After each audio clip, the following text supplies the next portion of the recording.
Hi, it's Vex, and today we want to talk about not the best cards of 2022, my favorite cards of 2022. That's right. My favorite cards are right here. So let's actually start. Now, these cards aren't very powerful. They're just cards I really like. For instance, Glittering Stockpile is a very non-powerful card, but they're just fun cards I like for various different reasons.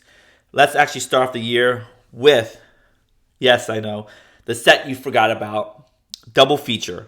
This is kind of like a reprint set of the two sets that just came out before it, Midnight Hunt and Crimson Vow. That's right, isn't that crazy? A reprint set of things that just got printed. The reason I like double features, and well, not double feature, but the dual lands are my favorite cards from that set because I just love the dark lands. And I have these, well, at least 5 of these. Let's see, which 5?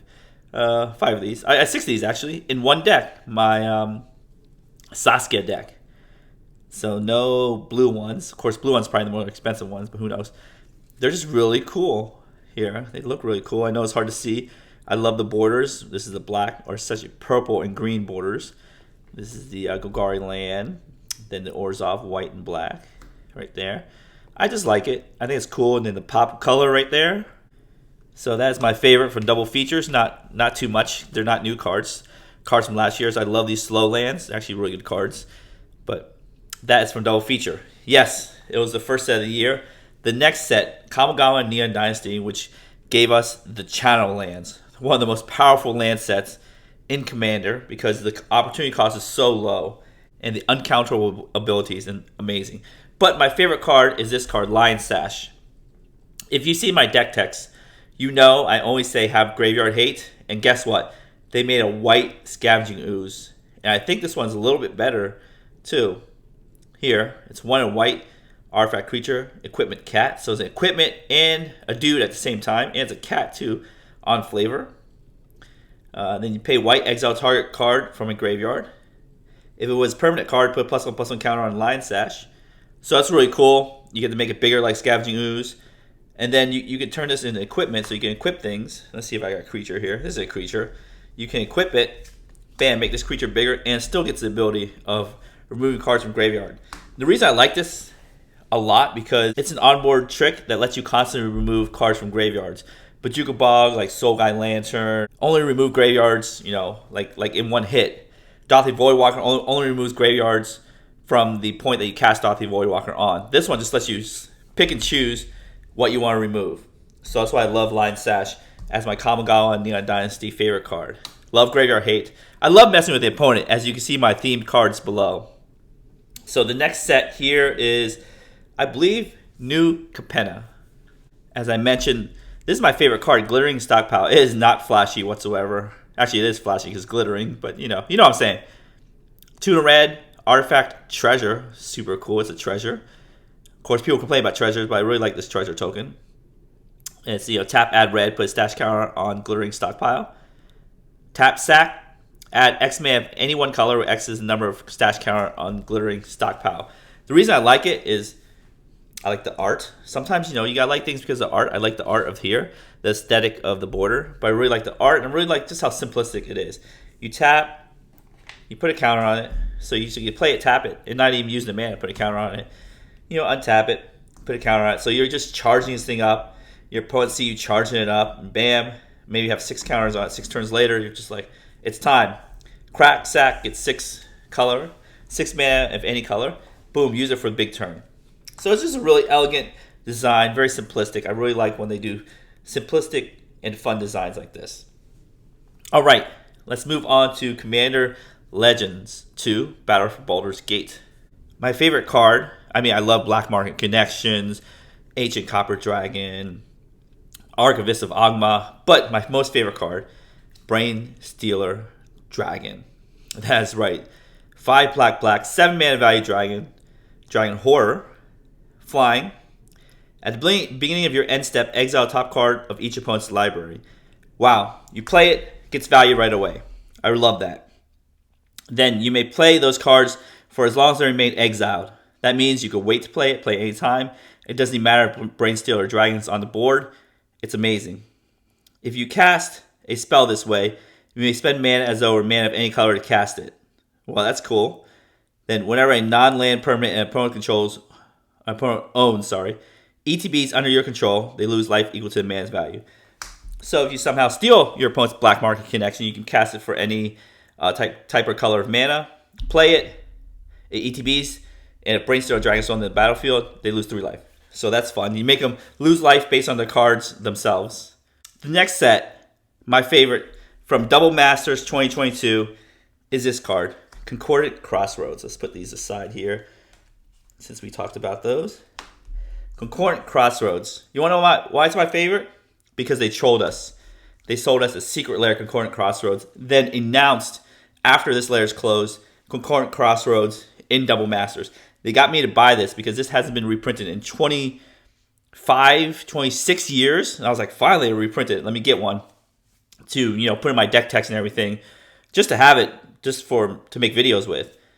I bought it, and guess what? Boom, they reprinted it.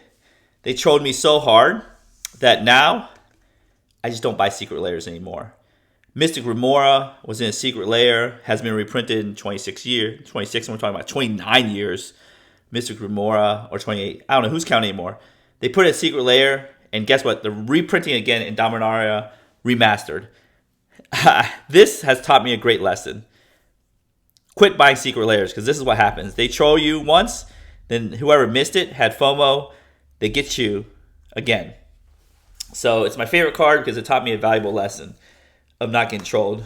So that's where that belongs. Dominaria United. That's right. The Praetor. Shieldred the Apocalypse. 2 black legendary creature. Phyrexian Praetor. Death Touch. Whenever you draw a card, gain 2 life. Whenever opponent draws a card, they lose 2 life. Okay. So, I like punishing my opponents.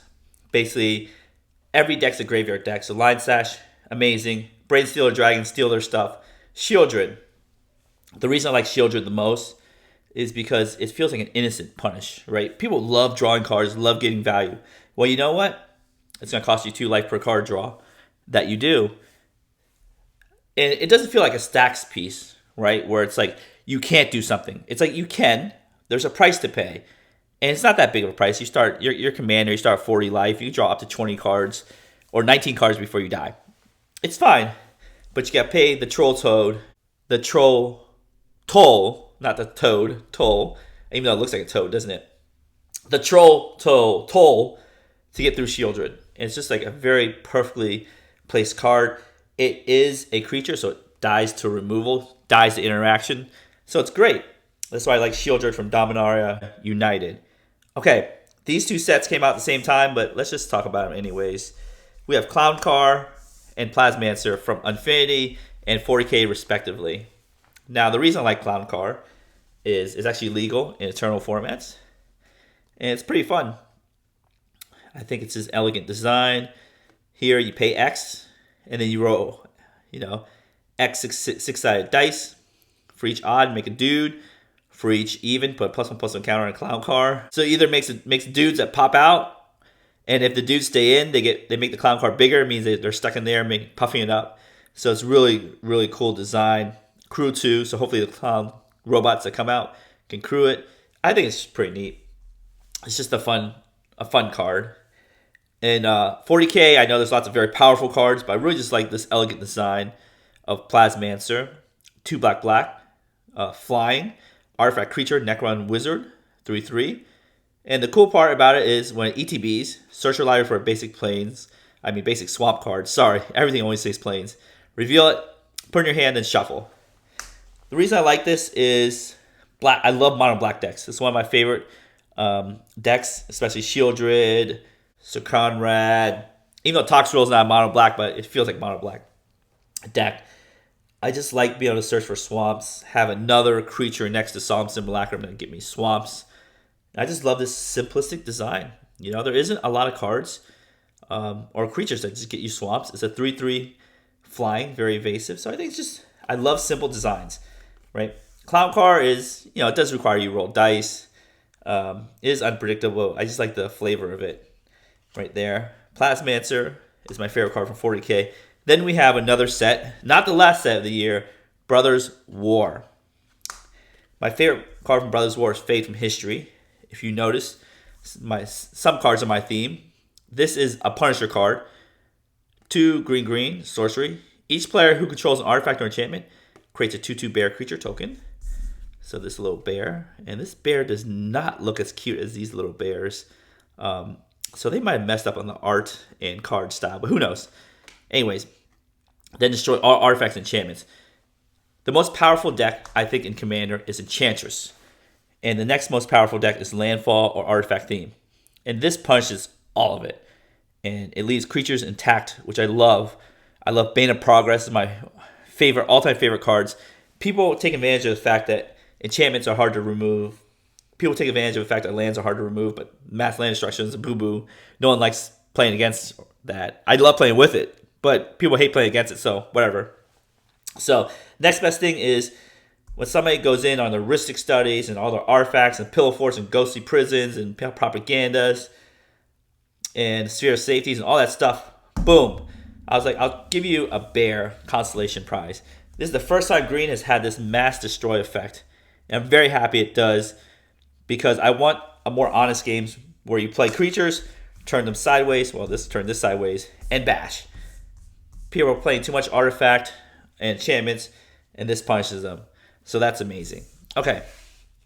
So the last set of the year, I know, oh my god, so many sets. Jumpstart 2022. My favorite card is a reprint. And it's probably the most expensive card of this set. The Chase card, which is a reprint, which is amazing me, to tell you the truth. Balon, Wandering Knight. Now the reason why people want this card is the art. The anime art. 2 white. Because the regular version is super cheap. Legendary creature, Cat Knight. They love cats. Look at that. Look how beautiful that card looks. Okay. Anyways. Has double strike as long as you have 2 or more equipment that are attached to it. 1 white, attach all equipment you control to Balon. 3/3. Not even that powerful. It's just the art. I love the art. Okay, so those are my favorite cards from the set. Right there. My favorite commander, I put in the corner here, is Myrkul, Lord of Bones. And the reason it's my favorite commander, it's not a very powerful commander. I mean, it's a fun commander and can be powerful as long as you take your time to set it up. It is a 7-mana value commander, 4 white, black, green, so Abzan. Legendary creature god, so it's a god.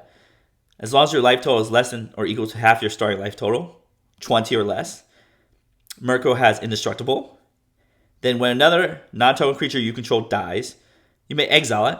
If you do, create a token that's a copy of the card. Except its enchantment, lose all other card types. So, it does seem like it has insane value, but remember, your commander is a 7-mana value commander. It is hard to cast because it costs a lot of mana. The cool part is a 7 power. Anything with 7 power or above is very notable because of commander damage. 3 hits from Myrkul, boom. And Myrkul gets indestructible too. So I love the fact that you have to work your way up to Myrkul. And then when you work your way up to Myrkul, your creatures have to die. And then, either through combat or through sacrifice. So you have to do some setup. Then the cool part, and I think the fair part, is that the creature gets exiled. So you can't do the Myrkul trick again and again. So I think that's what makes it fair. I think it makes it cool versus other decks where you just, blink creatures over and over again, like the new, new Elish Norn that everybody seems to hate. That doubles your ETB triggers. Panamonimom, whatever you want to call it. Where you just keep getting benefits over and over again. I think this is a very fair card, and it's fun to play. So it's my favorite commander of the year. Then my favorite playmat is right here from Game Nights. So let's zoom out real quick here. See if we can do a proper zoom out. Boom. This is my favorite playmat of the year. This Game Nights playmat. Right there. Let's actually show it in all its glory. Right there. My favorite playmat. And unfortunately, they're not selling it anymore because it was a Kickstarter. You got to buy it, and then that's it. So, anyways, tell me what your favorite cards of the year are in the comments below. If you want to see the list of favorite cards I have, it's also in the description below of the list of favorite cards. And yes, there's a set that came out that I didn't favor. It's called Magic 30th Anniversary Edition here. That set. Because I don't really care about that set. It doesn't exist to me. Except for, of course I have this little thing. Just for fun. Just for meme videos. Anyways, I think this year was a great year. Had some really fun cards, really fun things to come out. It did have some overly powerful things. Miriam, the dragon, Joda. Oh my god. Don't ever play against Joda. It's just like, you might as well just quit and just play a different game. Or against Miriam, you must quit playing this different game. I got crushed by all those things multiple times.